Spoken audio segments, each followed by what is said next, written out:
ल तपाईहरु सबैजना नमस्कार है। यहाँ क्लासमा पनि भाइहरु आउनु भएको छ।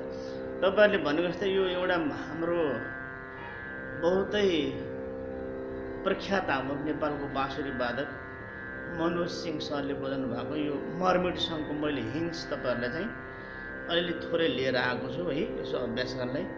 अब उहाँले जस्तो बजाउनु त उहाँले मात्रै सक्नुहुन्छ है, अब उहाँको आफ्नो त्यो क्रिएसन हो। तर हामीले आकार है कसरी गर्ने भन्ने चाहिँ मैले सानो टुक्रा आज ल्याएको छु, यसो तपाईहरु चाहिँ गर्नु होला है त। मैले के गरेको छु तपाईहरुलाई सीबाट सुरु गर्छु है, यो सीबाट बजाउँछु। तर अगाडिको क्लिप चाहिँ एफबाट ठुलोबाट बजाउँछु है। यो के गरेको छु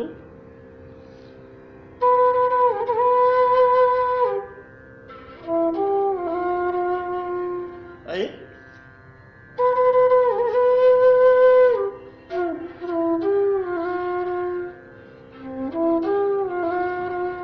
यसरी गरेको छ है। यो तीव्र म गरेको म गरेर म रे म गरेर पनि रे सा गरेको। अब त्यसपछिको गीत चाहिँ कसरी हुन्छ मैले त्यस्तै त बजाउन सक्दिनँ है। मैले पनि तपाईहरुले भनेदेखि नै अभ्यास गरेको, तर मेरो केही लागेन। तर त्यसमा के नोट लागेछ भन्ने कुरा चाहिँ अलिअलि चाहिँ मैले अभ्यास गर्ने अनुसार मेरो शक्तिले भ्याएसम्म तपाईहरुलाई चाहिँ दिने कोसिस गरेको छु है। के गरेँ पहिला यो यसरी गाएको छु, अब चाहिँ सीबाट गरेको छु है। यो मैले यसरी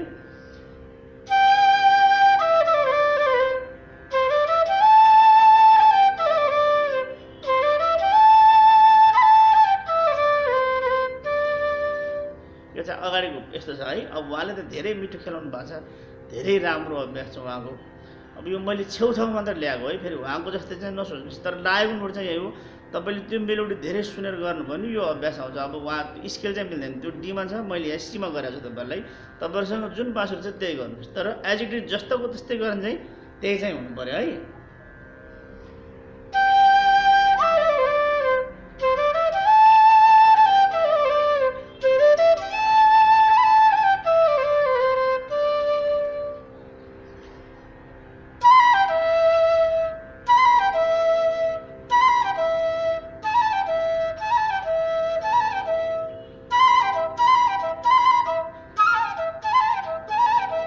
यस्तो गरेको छ है।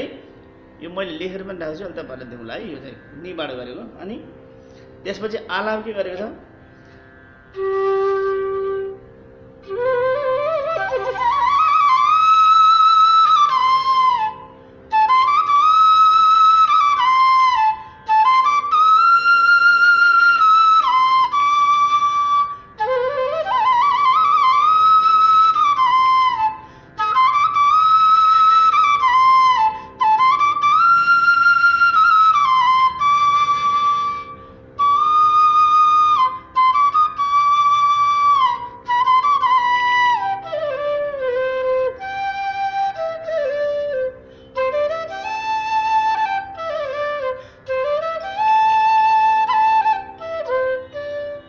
यसमा लागेको नोटहरु चाहिँ यो छ है।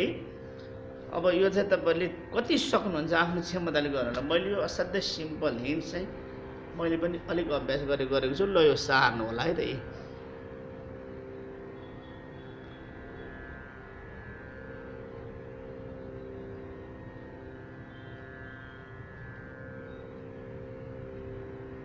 यो एरो दिएको ठाउँदेखि टक्क मिलाइकन यो एकैचोटि चाहिँ आउनेवाला छैन है तपाईहरु नयाँलाई चाहिँ। यो बहुत त्यो मेलोडी सुन्दै गर्दै गर्नु होला। यो नोट चाहिँ यो छ।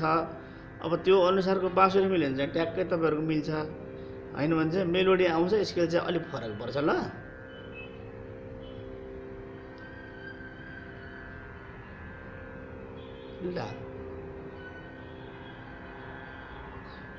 ल देख्नुभयो यो अब सीमित स्रोत र साधनले गर्दाखेरि तपाईहरुलाई मैले यो अब आफ्नो जुक्तिले भ्याएसम्म बलबुद्धाले भ्याएसम्म चाहिँ कोसिस गरेर सिकाउने कोसिस गरिरहेको छु है। ल हेर्नुस्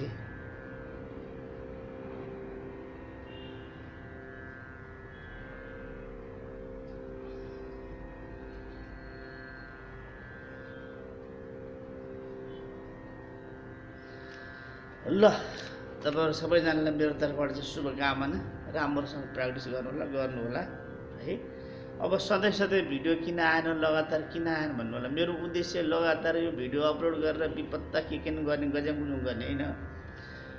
बाँसुरी सिक्न नपाएका साथीभाइहरूलाई जो इन्स्टिट्युटमा आउनु सक्नुहुन्न आफ्नो कार्य व्यस्तताले कतै सिक्न नपाउनेको लागि चाहिँ आफूलाई मनमा लागेको कुराहरू चाहिँ केही बाँसुरीको माध्यमबाट अभिव्यक्त गर्नको लागि चाहिँ पर्याप्त हुने खालको चाहिँ मैले मेटेरियल्सहरू दिइसकेको भएर चाहिँ मैले मर्यादा नगरेको हो। तपाईँले यो अब मसँग भएको मैले अपलोड गरिदिएका मात्रै बजाउन सक्नुभयो भने गर्नुभयो भने पर्याप्त छ। तर पनि म कुनै बेलामा यसो अपलोड चाहिँ गर्दै जानेछु। कुनै बेला मैले धेरै होला, कुनै बेला वाल धेरै होला है। यस्तै हो। ल तपाईँहरूलाई चाहिँ शुभकामना छ। ल गर्दै गर्नुलाई त धन्यवाद।